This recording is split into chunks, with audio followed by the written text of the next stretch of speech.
नमस्ते दोस्तों, मेरा नाम रागिनी है और आज मैं आप लोगों को लाल सिंह चड्ढा फिल्म की कहानी सुनाती हूँ। प्लीज़ मेरे चैनल को लाइक और सब्सक्राइब करें।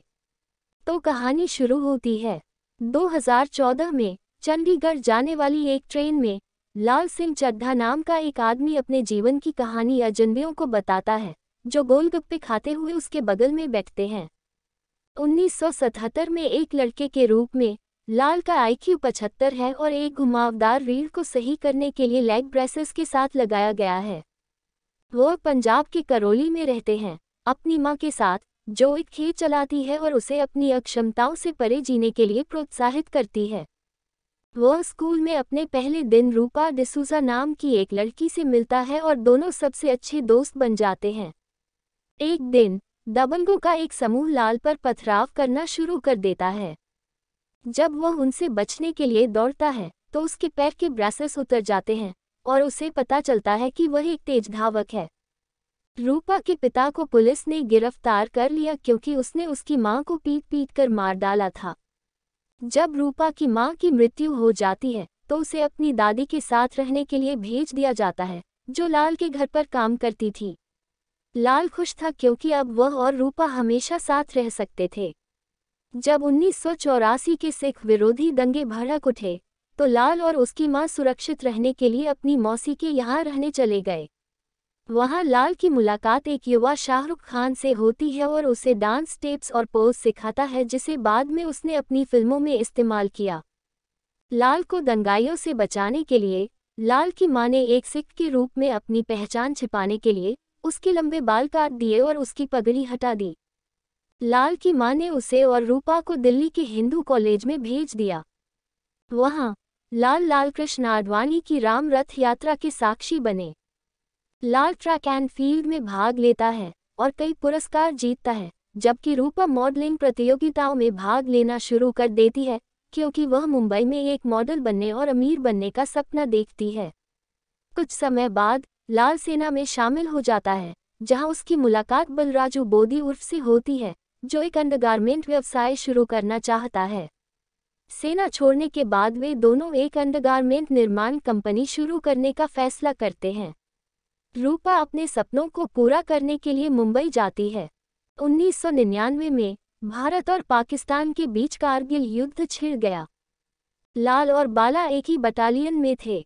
रूपा ने लाल से कहा था कि जैसे ही उसकी जान को खतरा हो वह दौड़ना शुरू कर दे।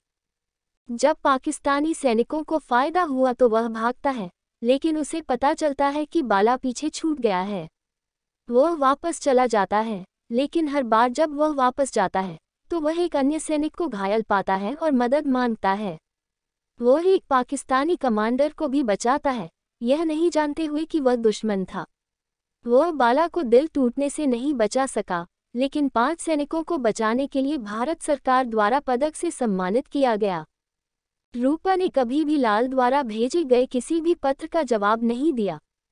वह एक गैंगस्टर की मालकिन बन गई थी जिसने उसका फायदा उठाया और अपने सपनों को पूरा करने के बारे में उससे झूठ बोला। कुख्यात गैंगस्टर अबू सलीम और मोनिका बेदी के विवादास्पद संबंधों के साथ समानताएं बनाई गई हैं।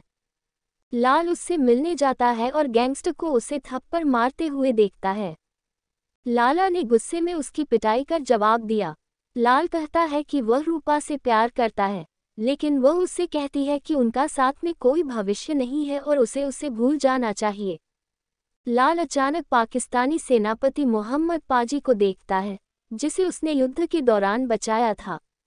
इससे पहले कि कोई उसकी असली पहचान जान पाता, वह अस्पताल से भाग गया था और तब से वह अकेला रह रहा है और व्हीलचेयर का उपयोग कर रहा है। दोनों में दोस्ती हो जाती है और मोहम्मद उसकी पवित्रता और मासूमियत के लिए उससे प्यार करता है। आतंकवाद के अपने हिंसक कृत्यों के लिए भी दोषी महसूस करता है। लाल आखिरकार अंडरगारमेंट का कारोबार शुरू करता है, लेकिन उसे यह नहीं पता कि अपने उत्पाद की मार्केटिंग कैसे की जाए। फिर मोहम्मद पाजी टीम में शामिल होते हैं। मोहम्मद आइडिया देते हैं कि अगर ब्रांड का नाम किसी लड़की के नाम पर रखा जाए तो शायद उनकी बिक्री बढ़ जाए। लाल केवल एक लड़की को जानता था, इसलिए उसने अपनी कंपनी का नाम बदलकर रूपा, उसी नाम की निटवेयर कंपनी का एक संदर्भ रखा। बिक्री बढ़ने लगती है और जल्द ही कंपनी पूरे भारत में इनरवियर बेच रही थी, जिससे लाल और मोहम्मद सफल उद्यमी बन गए। मोहम्मद ने बॉम्बे स्टॉक एक्सचेंज में पैसा लगाया। लाल जो सोचते हैं वो किसी प्रकार की गौशाला है और वे और भी अमीर हो जाते हैं। थोड़ी देर बाद मोहम्मद अपने देश लौटता है और बच्चों के लिए एक स्कूल खोलता है। अंडरगारमेंट व्यवसाय उद्यम को प्रेरित करने के लिए लाल बाला के परिवार को अपनी आधी कमाई देता है। लाल की मां भी कैंसर से गुजर जाती है, उसे अकेला छोड़कर।